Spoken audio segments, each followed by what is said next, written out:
Hello, everyone, and welcome back. We are super excited to have with us filmmaker Michael J. Saul with us. Hello, Michael. He recently Hi. created Harry Haynes' new video, One Love.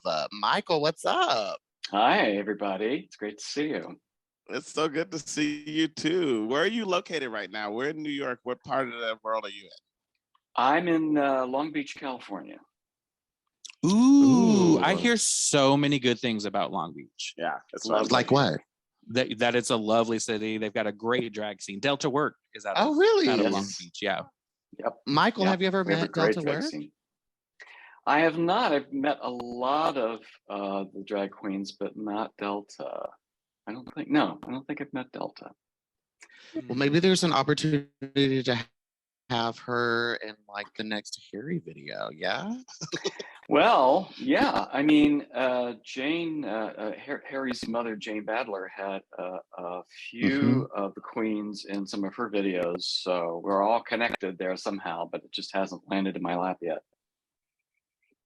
Nice. That's awesome. Mm-hmm. So tell us a little bit about how you know Harry Haynes, how the project of his new video, One Love, came about. What's the skinny on that? Well, let's see. In 2014, I cast Harry in my feature film, The Surface, and he played the lead role in that film, and did an amazing job of it. He was such an amazing spirit and very talented actor. And after the film wrapped, we remained friends and got to know him pretty well. And soon after that, he started his music career. He told me he was going to start a music career. And his mother, Jane Badler, she's an actress that people might remember from the 80s TV show V. And she's also a singer and a musician and recording artist. And so it was sort of in the family. And he told me about this character that he wanted to create called Anti-Boy. And it was really sort of a play on his refusal to be identified by his gender. And he felt that by creating that character, he could create his music, have a lot more freedom in creating his music and art and anything that he wanted to without having to identify as either male or female. So I don't know, I thought it was a fantastic idea. And he went on to record music, etc. And that's sort of how that started. Wow, that's amazing. I think it's really good. And I love that the message that he wanted to get across and not be in the constructs of gender. Kind of switching to you really quickly, can you let us know what made you interested in filmmaking to begin with? It's kind of going back in your life and kind of looking at it. What point did you realize that you wanted to be a filmmaker? Okay, well, hold on. We're going way, way back now. Yes. Okay, we're going to, so yeah. I was always interested in film as a teenager.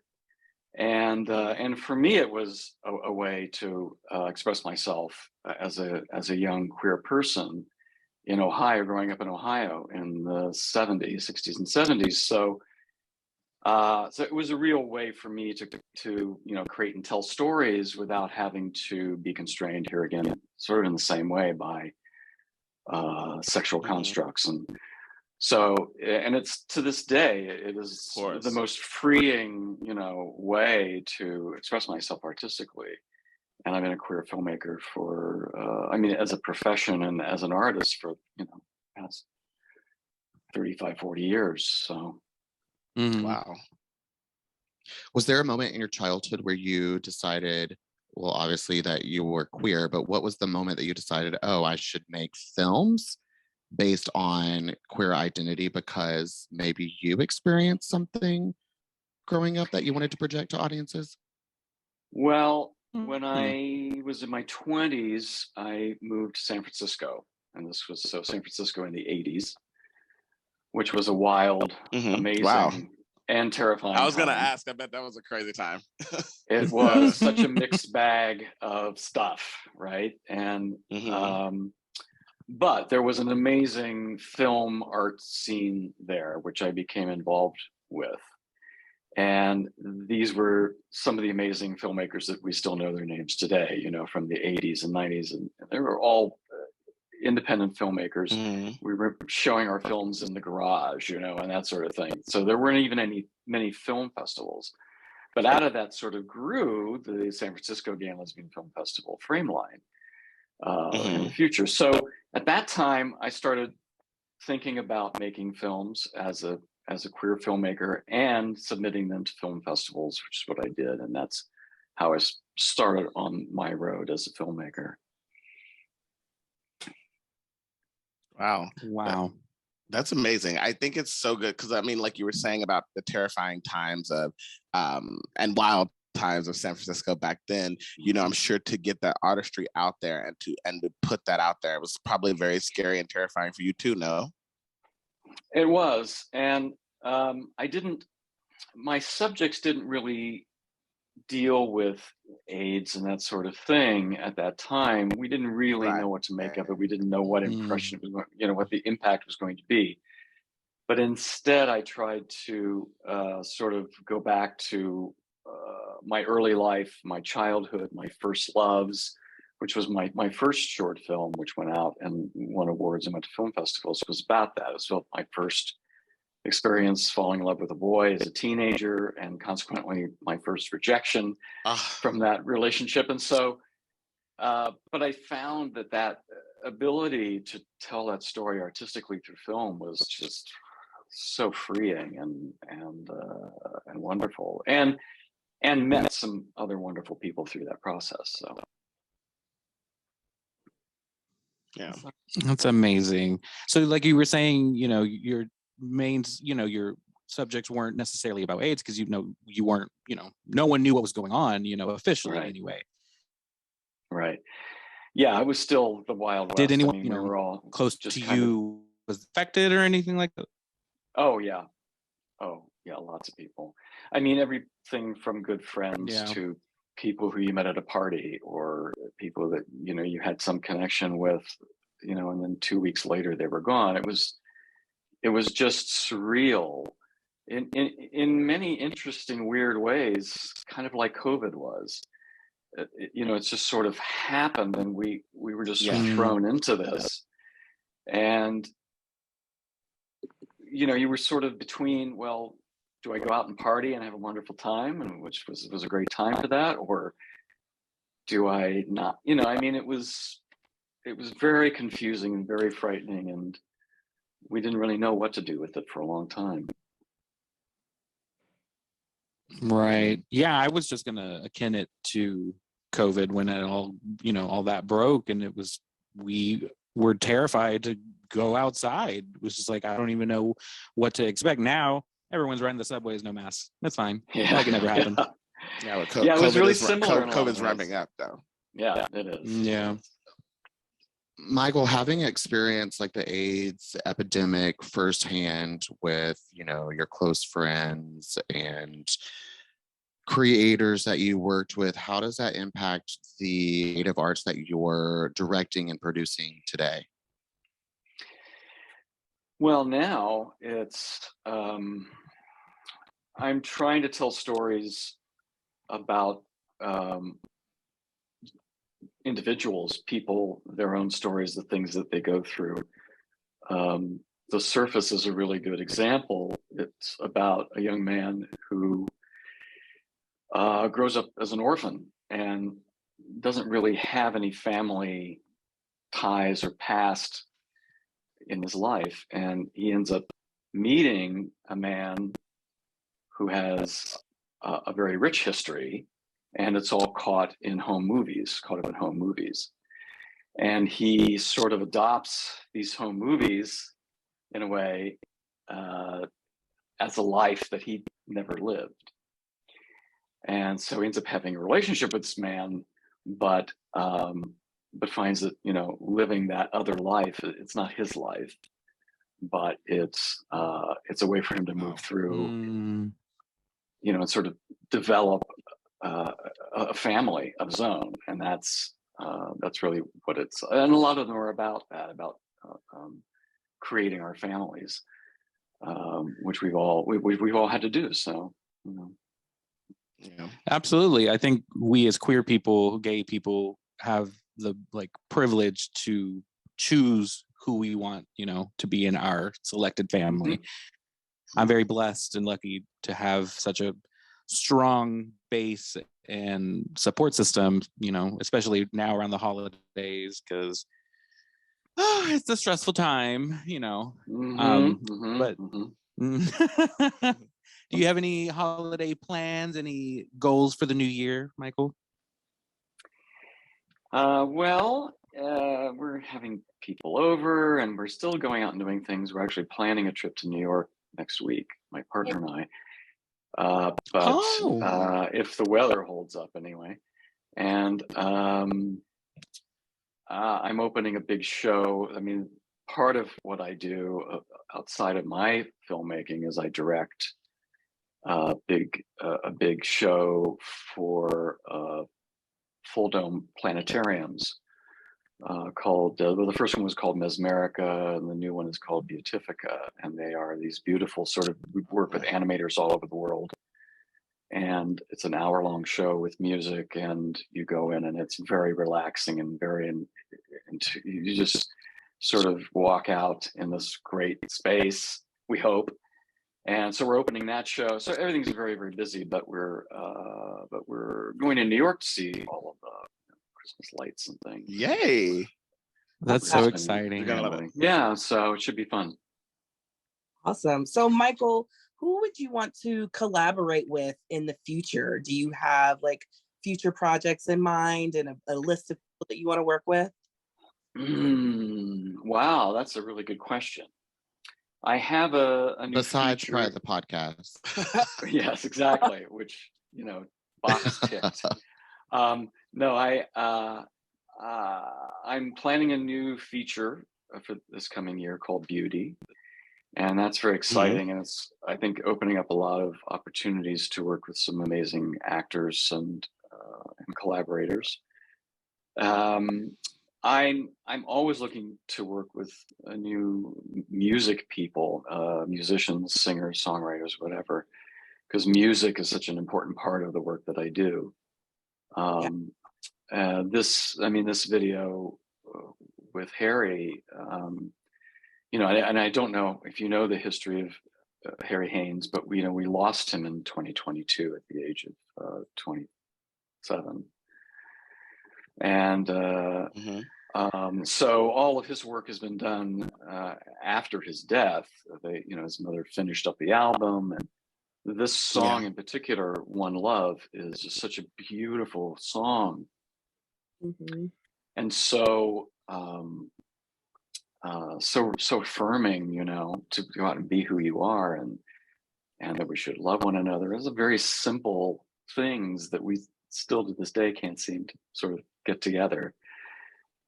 So I love working with music and musicians and that sort of thing. So I'm open. I would love to be contacted by some wonderful people.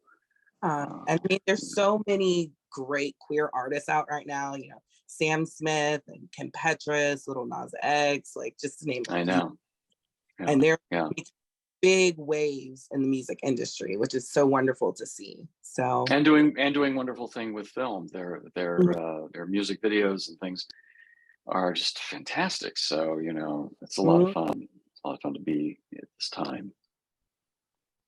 Love that. Yeah. It's about the visuals. I feel like nowadays it's you have to come hard with something, because I think the visuals and making sure you tell a clear through line of a story, because people do like seeing, for a while back in the day, it was stories and music videos, you saw the beginning and the end, and then it's just it stopped being, and it was just someone in front of a screen just doing it. And I think bringing those visuals back in and telling that story is so important. So what is your process, Michael, when you are crafting a story, when you're working with a musical artist to put that out there? What is your process? Well, I really like knowing from the artist what their intention is with the music, first of all, because that's really important. But then you have to, they've already told that story musically, and then you have to translate that visually. And you're right, it's really important to that the viewer understand what we're trying to say. What's fun about the visuals, I find, is you know, sometimes it's fun to be able to kind of embed signaling to our own people too. So I know Lil Nas X does this a lot with his music videos, in that they're sort of winks and nods to the rest of us that say, okay, I know what you're saying here. I know what the story that you're telling. And that works on so many levels because the audience is so broad, and that's so important. So I like to really work with the artist and find out what they want to say and what we want to say together. And then usually the music just kind of speaks to me, and I come up with, you know, visual ideas. With the Antiboy video, it was harder because I couldn't talk to Harry, but I knew him well enough, and the music spoke to me well enough that I could tell what I wanted to do. How I wanted to tell a story was to sort of take you through Harry's world, his ideal world, which is sort of love and fun and kaleidoscopes and pretty colors and rainbows, and, you know, which is not really my personal style of filmmaking, but I knew that that's sort of what Harry would have loved. So so in that way, it was an unusual experience, but still a lot of fun.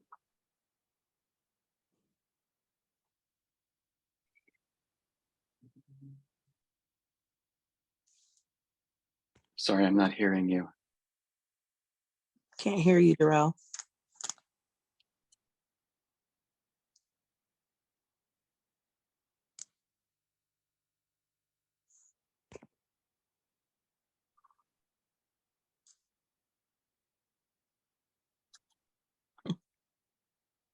Do, do, do. Like,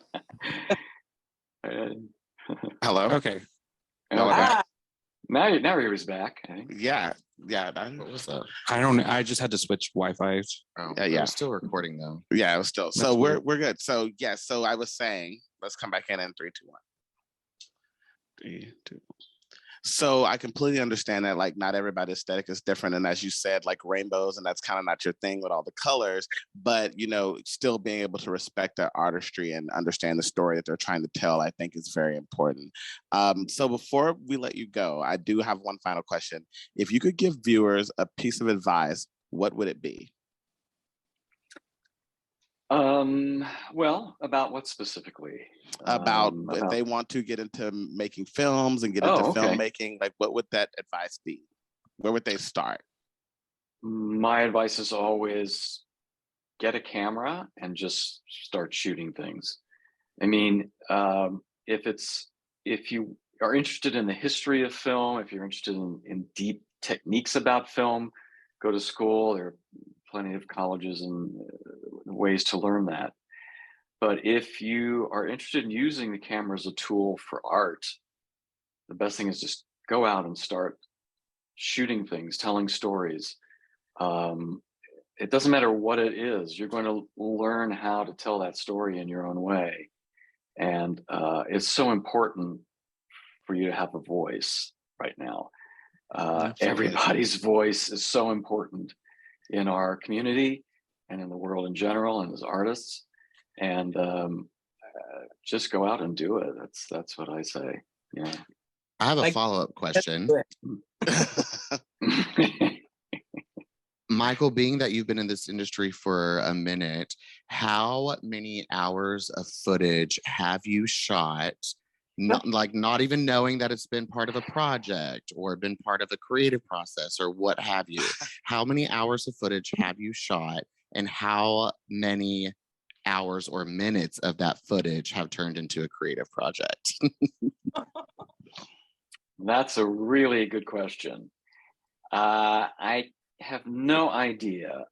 I can tell you that finished product wise, let's see, if you consider like 3 features and unknown shorts. So, I mean, hundreds of hours of work that's probably out there. Wow. And then probably millions of hours of stuff that's been shot that's either been used or not used and sitting in a tub in my garage somewhere. But yeah, it's a lot. I mean, it's a lot. I've been doing this for a long time, so Yeah. That's really amazing. I'm so glad to see you are able to do this, Michael, especially for the community and to continue getting these stories out there. We appreciate you so much for coming on and talking to us here at Private thank Podcast. you. Come back anytime and come sit at the I would table and do love like hot topics with us and like let's really talk about it. Like talk about everything Anytime. going on in the world. So before we Anytime. let you go, let our listeners know where they can find you on social media and where they can find any of your projects online that they can check out. Let's see. Let's see. I was not prepared with this. Hold on. I'm getting there. Facebook is facebook.com michael.saul. And I am also on Instagram, which is Michael Saul Film on Instagram. Perfect. Sounds good. And Perfect. I post a lot of things there. So, and then my website, which is probably the best place to find news, and you can also see and rent my films from there, is michaelsaul.com.